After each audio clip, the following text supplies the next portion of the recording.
of a child can bring immeasurable joy to a family. In order to create awareness on the challenges and issues revolving around cerebral palsy, Benola mapped out this day, the 6th of October, in honor of the specialized kind of children with this year's theme, Make Your Mark. Uchenna, I'm sure you're going to take us through your journey, how you've been able to make a mark. The number one mark I've made, that is very obvious, is that I'm alive. I'm alive. No matter the circumstances, I'm alive today. That's number one mark. I'm a graduate of diploma in special education. I'm now working with Open Door for special education in Jos, Nigeria. I've worked there for 18 years.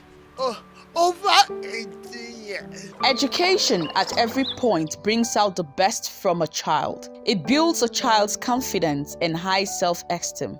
It gives the child a sense of security, privacy, and awareness.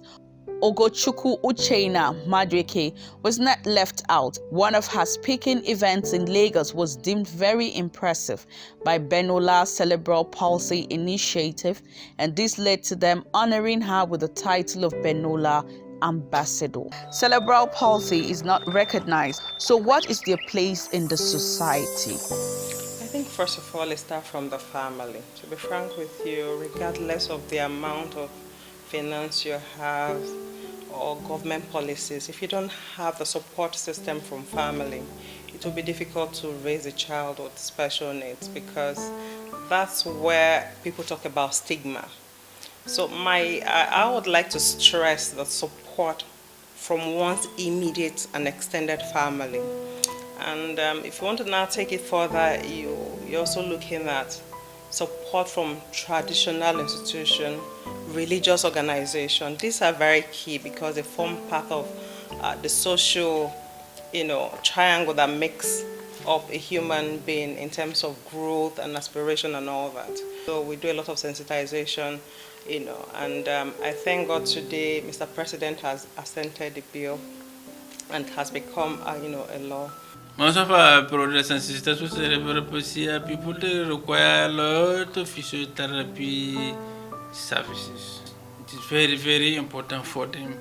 So when you look into this, part of what we intend to do is we are planning to provide what we call community-based rehabilitation services. By this way, when we take off properly and with the availability of funds, we are going to inaugurate this program to go right into the community level so that the family members will be trained in some of these essential skills so that they can be able to provide the services to them at home, while we provide a national response to provide some of the needs they require.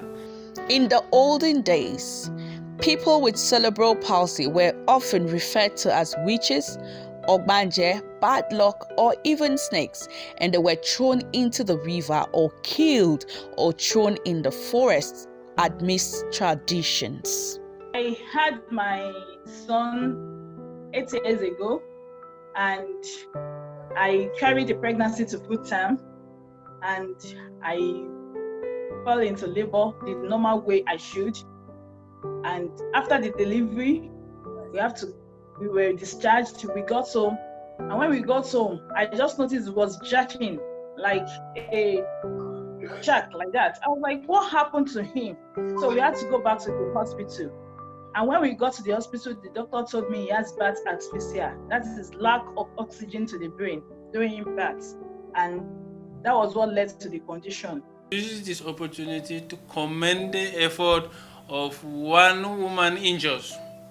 She has established the Open Doors Educational Centers for persons with cerebral palsy. It has truly been a blessing because it encourages our parents, with children with cerebral palsy to believe that there's hope for their children.